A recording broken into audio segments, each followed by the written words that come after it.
Hi again. Alright, this is where we left off last time. Let's do some problems. A couple of specific examples. Let's do 6.68. And I think we'll do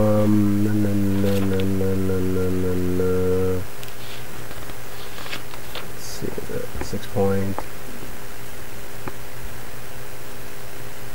Those would be good ones. Those are both toughies. It says, consider a spring that does not obey Hooke's law very faithfully. Spring. It does have a, keep with the spring constant, you're going to have, you give a weird function for it. They say the force of x equals, equals kx minus bx squared plus cx cubed. Okay. And they give us some, they tell us what all the constants are. This is 100 newtons per meter. Whoops, sorry, this is K. B is 700 newtons per meter squared. And C is 12,000 newtons per meter cubed. I have to be honest, if you actually go and graph things like rubber bands, stuff like that, they don't usually have a term that's a minus, but they usually work in quadratics to describe them much better and more faithfully, especially for specific regions that you're interested in finding out about. Oh. Yeah, man. No, it's okay.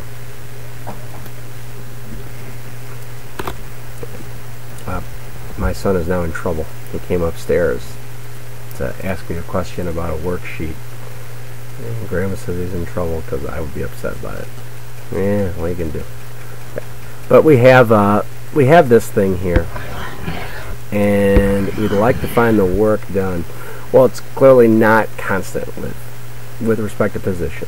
So the only way around that is to actually solve for the work done. They said that notice that x is greater than 0 when the spring is stretched. X is less than 0 when it's compressed. Yeah, kind of weird, isn't it? But that's okay. We're going to actually figure that out because it has this negative term. So it says, how much work will be done to stretch this spring by 0.05 meters from its unstretched length?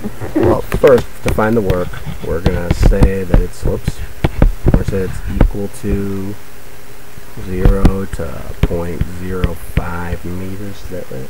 Yep, 0.05 meters of f dx,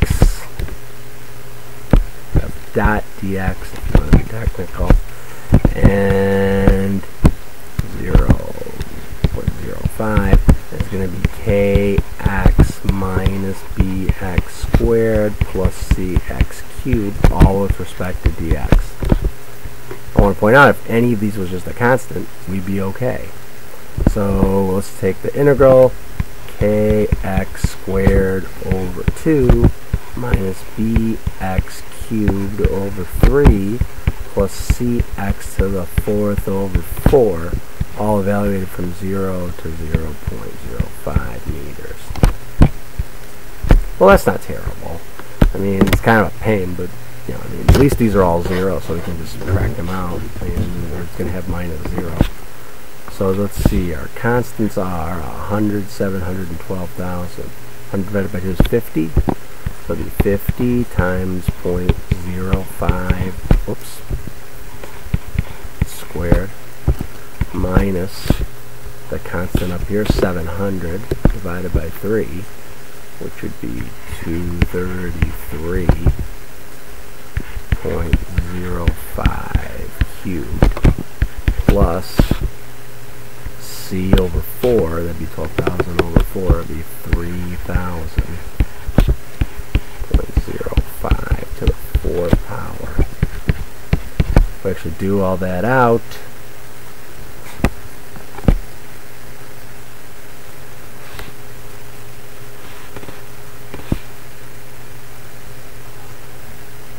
it's going to be 50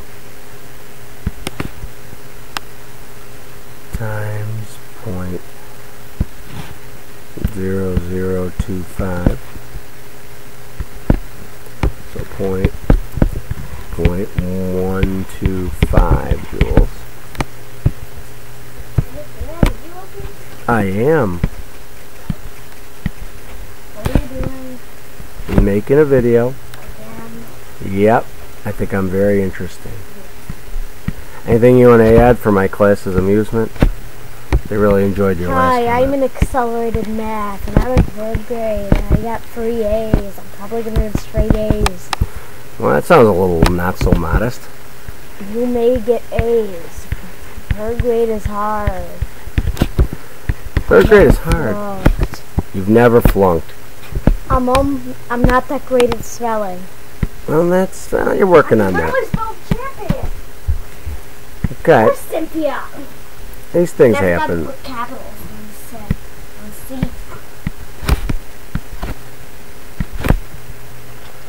I'm sorry about that. And Evans the star. Okay. So, Yep. So we put all those things together, and we get. something. We do get something.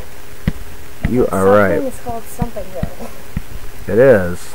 It's in the continent of something America, on the planet something Earth, in the Milky Way something galaxy. 0.115 joules. Cool. What are the jewels for? That's the amount of energy. Yep. Not like joules, like you know, like diamonds, Diamonds or and whatever. pearls? Nope, not like diamonds or pearls or Pokemon or any of Pokemon that are stuff. jewels? Well, don't they have diamond and pearl and emerald and stuff like that? Only Ruby and Sapphire are jewels. I don't know why they name them jewel names, except for platinum and yellow and red and blue and other things. I don't know either. So for part B, Especially for gold and silver, it's weird. that's true. It's like hard gold and soul silver. I guess just valuable stuff. Huh? Yeah. What can you do? For this one, you're going to take the integral The only from valuable stuff they haven't even said. 0.05 to. Yeah, fire green and leaf red, or yellow blue, red, red green, and like the new one's black and white. I don't know why they put those up there. Well, they want you to start doing additional of that, so you can figure the rest of that one out. There's additional Pokemon in other games. Once you get the national Pokemon, once you get the national Pokedex, you can get anything. If you're not a freaking national Pokedex, you're still stuck in the Johto region on a hard cold soul silver system. Alright. Okay, sweetie pie, I gotta finish my video, so I'm gonna let you go downstairs. Yeah, I just have to ask a few questions, but you can be done with your video later. You sure? Yeah. Okay. I don't have too much more to go. I think I said I would do 70 also, didn't I? Can't remember. Hey, knock it off. Okay. So we'll do 70. That's the one with the photon bombardment, right? Okay.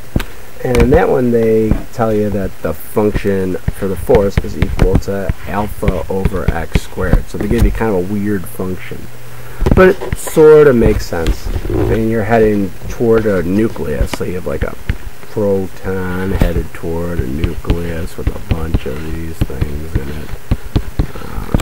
So I guess in this case, it would actually, as you got closer and closer, this number would get bigger. As you get closer and closer, this would get larger. Which is kind of what you would expect. And obviously it would make it go in the opposite direction. And they're telling us this thing has an initial speed of 3 times 10 to the 5th meters per second.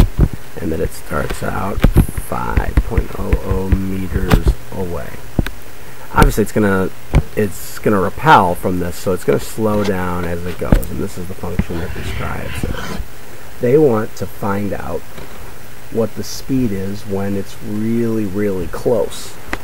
So to do that, we're gonna have to find the work done. We're gonna have to turn that into the amount of kinetic energy that it needs. Because it says, well, we want the speed at the end. We know the speed at the beginning, so we're going to start with that work equals the change in kinetic energy. And that's going to be 1/2 mv squared minus 1/2 mvo squared. We know it's a proton, so we can automatically say we know the mass of it. 1.67 times 10 to the negative 27 kilograms. Hiya, my name's Evan. Thanks, Evan. Thanks a lot, Evan. Appreciate it. You're welcome. And this is 1.67 still times 10 to the negative 27th. And this is going to be 3 times 10 to the 5th meters per second quantity squared. Okay. We can actually solve for what that is real quick. It would be 0.5. I know, you sound tired, little man. 1.67. My name's Evan. Thank you, sir. Dad's son. Thanks. Times. 50 meters, my dad. Yes, I am. And I am a lucky man to be your dad. Yeah, yeah. Okay. And you can see that that's going to be 7.52 times 10 to the... Dad, is this TV? No, it's not TV. It's just recording the sound while I do the thing. Yeah. Uh-oh. He's gonna put it on YouTube. Not very good. I just wish I could just make another soundtrack for all his videos. That would be a good thing. 10 to the negative 15 joules. Okay. Okay.